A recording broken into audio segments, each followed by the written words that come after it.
Adopté par les collectivités, le plan de gestion garantit la valeur universelle exceptionnelle du Val-de-Loire, patrimoine mondial. Parmi les actions mises en place, à Luynes, la maîtrise d'un urbanisme intégré dans un paysage historique. Ici à Luynes, on a beaucoup de richesses. Il y a bien sûr le patrimoine, mais vous avez une de ces grandes richesses qui est ce document exceptionnel qui est là, qui est en fait ce qu'on appelle un plan terrier. C'est un véritable joyau. Il y en a très peu de réalisés en France.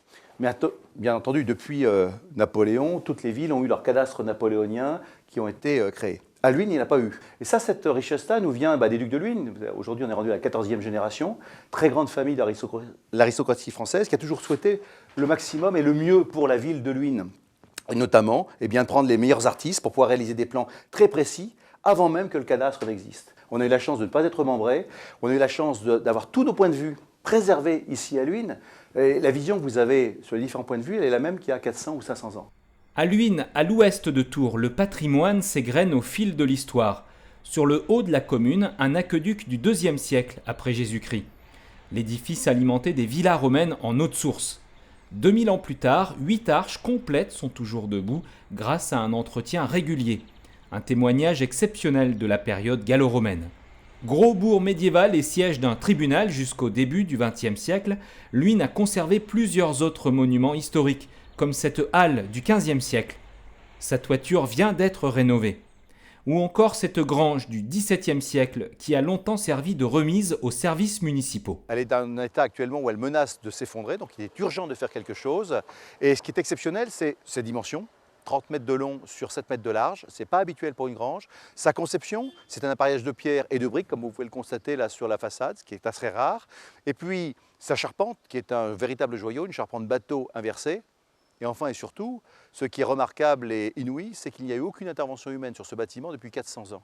3 millions d'euros seront investis pour transformer ce monument en centre culturel doté d'une salle de 160 fauteuils. Elle pourra accueillir des fêtes, des expositions. Pour une commune de 5200 habitants, un tel patrimoine dans le périmètre du Val-de-Loire n'est pas forcément un cadeau.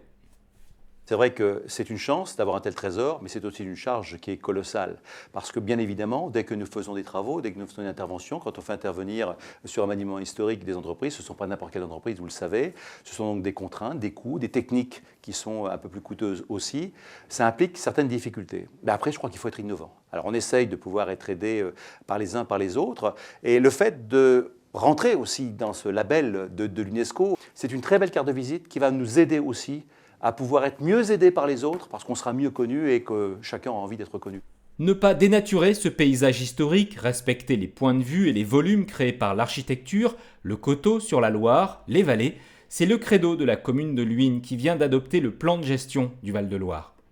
Ce que les anciens ont réussi à faire, nous essayons également de le réaliser pour l'habitat nouveau, pour les nouvelles constructions, de manière à ce que le paysage urbain qui est remarquable ici à Luynes le soit tout autant dans les années, dans les siècles à venir. Donc on est très vigilant à ce que chaque toiture, chaque objet nouveau vienne s'insérer comme s'il avait toujours été là. Ce sont des détails auxquels on pense dès le départ lorsqu'on veut réaliser quelque chose. On n'est pas fermé à l'évolution, à la construction, mais on essaye de tout faire pour bien l'intégrer.